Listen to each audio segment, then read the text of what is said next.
Death note में अब तक हमने देखा कि जीनियस स्टूडेंट लाइट यागामी को मिलती है रहस्यमयी नोटबुक डेथ नोट, जिसे इंसानी दुनिया में गिराया था शिनिगामी ryuk ने। और इस नोटबुक से लाइट अपराधियों को मारकर दुनिया को साफ करने निकल पड़ता है और खुद को नई दुनिया का भगवान मानने लगता है। दुनिया उसे एक नाम देती है, किरा। लेकिन खेल इतना आसान नहीं था, क्योंकि दुनिया का सबसे खतरनाक जासूस एल मैदान में उतरता है और अपनी पहली ही चाल में साबित कर देता है कि किरा जापान के कांतो क्षेत्र में है। लाइट डेथ नोट के नियमों को टेस्ट करता है और समझ जाता है कि वह मौत का समय और तरीका कंट्रोल कर सकता है, लेकिन सिर्फ वही जो संभव हो। असंभव चीज लिखते ही मौत सिर्फ हार्ट अटैक से होगी। और अब ये सिर्फ किलिंग गेम नहीं, बल्कि एक खतरनाक माइंड गेम बन चुका है।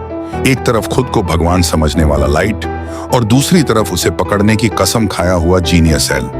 और यहीं से शुरू होती है असली दिमागी जंग। उधर एल उन तस्वीरों को देखकर सोचता है कि इनका क्या मतलब है।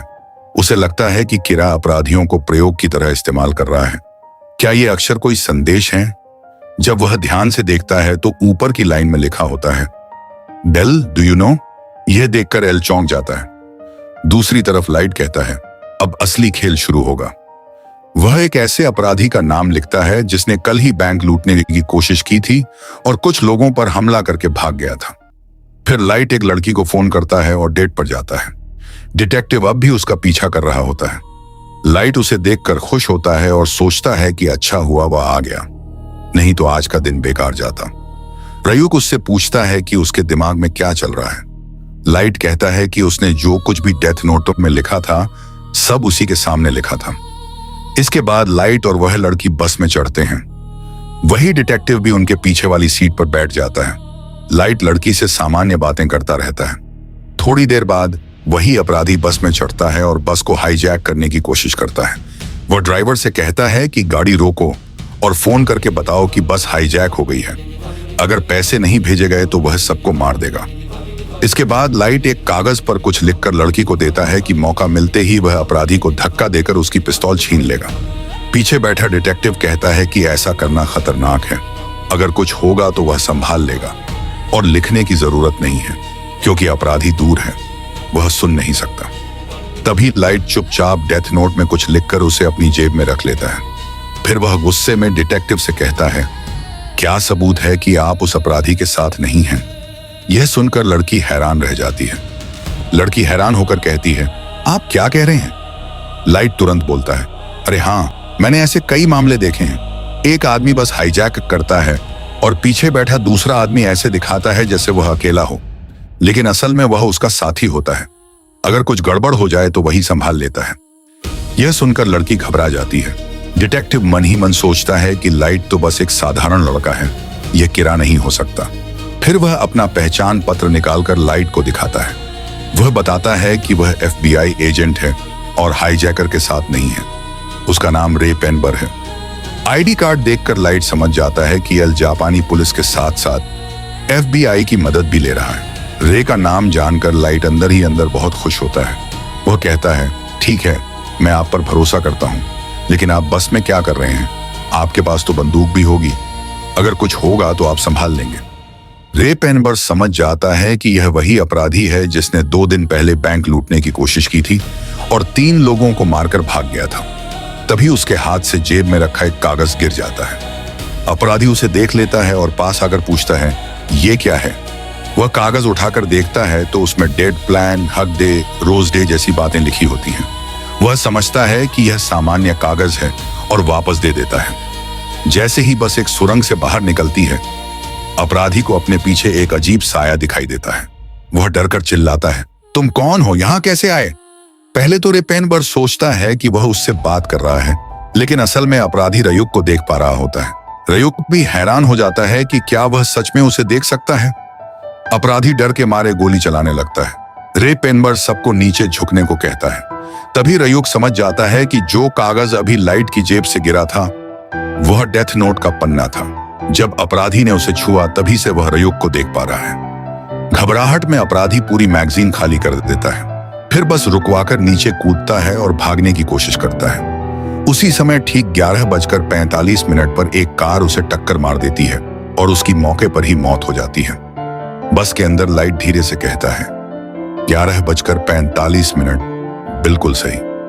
फिर फ्लैशबैक में दिखता है कि लाइट ने पहले ही डेथ नोट में उस अपराधी का नाम और पूरी घटना लिख दी थी कि वह 11:35 पर बस में चढ़ेगा, हाईजैक करेगा, बंदूक चलाएगा, रयूक को देखकर घबरा जाएगा, फिर बस से उतरकर भागेगा और ठीक 11:45 पर कार से टकराकर मर जाएगा। सब कुछ बिल्कुल वैसा ही होता है जैसा लिखा गया था।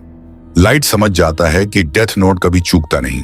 20 दिसंबर को 11:50 बजे पुलिस और एम्बुलेंस वहां पहुंच जाती हैं। रे पेनबर सदमे में है। वह लाइट से कहता है, कृपया किसी को मत बताना कि मैं यहां था, मैं गुप्त मिशन पर हूं। लाइट तुरंत कहता है, ठीक है, मैं किसी को नहीं बताऊंगा। रे वहां से चला जाता है। लाइट मन ही मन सोचता है, मैं भी नहीं चाहता कि पुलिस या पापा को पता चले कि तुम मुझसे मिले थे, वरना सारा शक मुझ पर आ जाएगा। पुलिस इस घटना को एक साधारण सड़क दुर्घटना मान लेती है। अब लाइट घर जाता है। रयूक उससे पूछता है, अब क्या प्लान है? क्या तुम उस डिटेक्टिव को मारने वाले हो? लाइट कहता है, नहीं, अभी नहीं, 1 हफ्ते बाद। अगर मैं उसे अभी मार दूंगा तो सारा शक मुझ पर आ जाएगा। तब तक वह किसी और की जांच करेगा। उधर एल को खबर मिलती है कि एक और अपराधी मर गया है और उसने मरने से पहले एक संदेश छोड़ा है। शिनिगामी यानी मौत का देवता। एल पहले वाले संदेश, एल डू यू नो? और अब शिनिगामी को जोड़कर सोचता है कि क्या किरा यह बताना चाहता है कि शिनिगामी सच में होते हैं। 1 हफ्ते बाद लाइट रयूक से कहता है, जो प्रयोग हम इतने दिनों से कर रहे थे अब काम आएंगे। मैंने एक बात नोटिस की है, अगर हम पहले से डेथ नोट में पूरी घटना लिख दें और बाद में सिर्फ नाम लिखें, तब अपने आप वैसे ही होगा जैसा लिखा है। यह सुनकर रयूक भी हैरान रह जाता है। अब लाइट रे पेनेबर्स का पीछा करना शुरू करता है। वह उसे फोन करके कहता है, पीछे मत मुड़ना, नहीं तो मैं तुम्हें मार दूंगा, मैं किरा हूं। रे पेनेबर घबरा जाता है। लाइट कहता है, कोई चालाकी मत करना। लाइट पहले उसे सबूत देता है। वह बताता है कि पास की कॉफी शॉप के बाहर एक चश्मा पहने आदमी खड़ा है। लाइट डेथ नोट में उसका नाम लिख देता है और वह आदमी हार्ट अटैक से मर जाता है। लाइट कहता है कि उस पर यौन उत्पीड़न के आरोप थे और वह हर बार बच जाता था, इसलिए मैंने उसे मार दिया। लाइट उससे पूछता है कि इस इलाके में कितने FBI एजेंट आए हैं। रे बताता है कि कुल 12 एजेंट हैं। लाइट उसे एक लिफाफा देता है और कहता है, इसमें से ट्रांसमीटर निकालकर कान में लगाओ, मैं आगे के निर्देश दूंगा। फिर लाइट उसे ट्रेन में बैठने को कहता है। वह कहता है, दरवाजे के पास वाली सीट पर बैठो, अगर कोई बैठा है तो उसके उठने का इंतजार करो, कोई चाल मत चलना, मैं हर पल तुम्हें देख रहा हूं। रे ट्रेन में बैठ जाता है। लाइट उससे पूछता है, यहां कितने एजेंट हैं और उनका प्लान क्या है? रे बताता है कि सभी एजेंटों की जानकारी उसके लैपटॉप में है। लाइट कहता है, लैपटॉप खोलो, तुम्हारे वरिष्ठ अधिकारी तुम्हें सभी एजेंटों की जानकारी भेजेंगे। थोड़ी देर में स्क्रीन पर सभी एजेंटों के नाम और चेहरे आ जाते हैं। रे हैरान रह जाता है। लाइट कहता है, अब उस कागज पर एक एक करके सबके नाम लिखो। रे डर के मारे सबके नाम लिख देता है। उसे समझ नहीं आता कि वह क्या कर रहा है। लाइट कहता है, अब सब कुछ वापस उसी लिफाफे में रख दो और ऊपर वाली रैक में रख दो, ध्यान रखना कोई देख न ले। फिर कुछ देर बाद ट्रेन से उतर जाना। शाम 4:41 पर रे ट्रेन से उतरता है। जैसे ही बाहर आता है उसे हार्ट अटैक होता है और वह गिर पड़ता है। ट्रेन रुक जाती है। गिरते हुए वह पीछे देखता है। लाइट वहां खड़ा होता है और लिफाफा उठा लेता है। लाइट धीरे से कहता है, गुड बाय मेरे दोस्त, नरक में मिलते हैं। रे पेनबर मर जाता है और तब पता चलता है कि उसने जो नाम लिखे थे वही डेथ नोट के पन्ने थे। उसने अनजाने में अपने ही साथियों के नाम लिख दिए थे। इस तरह लाइट ने एक ही चाल में सभी FBI एजेंटों को खत्म कर दिया। लाइट ने अपने प्लान में पहले ही लिख दिया था कि FBI का इंचार्ज सभी एजेंटों की फाइलें रे पेनबर को भेजेगा और उसके बाद हार्ट अटैक से मर जाएगा। और बिल्कुल ऐसा ही हुआ। बाकी एजेंटों के बारे में उसने लिखा था कि जैसे ही उन्हें वे फाइलें मिलेंगी, कुछ समय बाद वे भी हार्ट अटैक से मर जाएंगे।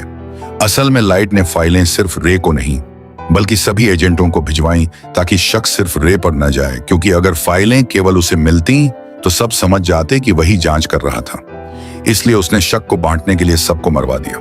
उधर एल को खबर मिलती है कि उसके सभी एजेंट हार्ट अटैक से मारे गए हैं और वह समझ जाता है कि यह किरा का काम है। FBI का चीफ एल से कहता है कि अब वे उसकी मदद नहीं करेंगे और गुस्से में उसे जिम्मेदार ठहराता है। फिर एल को एक और संदेश मिलता है जो मिलकर पूरा वाक्य बनाता है। L, do you know the shinigami eat apples. यह पढ़कर एल नाराज हो जाता है। दूसरी तरफ रे पेनाबर की मंगेतर को शक होता है कि उसकी मौत सामान्य नहीं थी। वह उसी बस ड्राइवर से जानकारी लेती है जिसमें हाईजैक हुआ था और उसे पता चलता है कि रे उस बस में था। तो दोस्तों, कहानी अब पहुंच चुकी है एक ऐसे मोड़ पर जहां खेल और भी खतरनाक होने वाला है। क्या नाओमी मिसोरा सच तक पहुंच पाएगी? क्या वह अपने मंगेतर रे पेनबर की रहस्यमयी मौत का बदला किरा से ले सकेगी, या फिर किरा एक बार फिर अपने दिमागी खेल से सबको मात दे देगा? अब यह जंग सिर्फ इंसाफ की नहीं बल्कि अहंकार और बदले की भी बन चुकी है। हर कदम पर खतरा है, हर मोड़ पर सस्पेंस, और अगला एपिसोड होने वाला है अब तक का सबसे धमाकेदार एपिसोड। तो अगर आप जानना चाहते हैं आगे क्या होगा, कौन चलेगा अगली चाल और किसकी होगी इस दिमागी जंग में जीत, तो जुड़े रहिए हमारे साथ। पीयूष एक्सप्लेन को अभी सब्सक्राइब कीजिए, वीडियो को लाइक कीजिए और बेल आइकन दबाना बिल्कुल मत भूलिए। मिलते हैं अगले एपिसोड में, तब तक के लिए जय हिंद।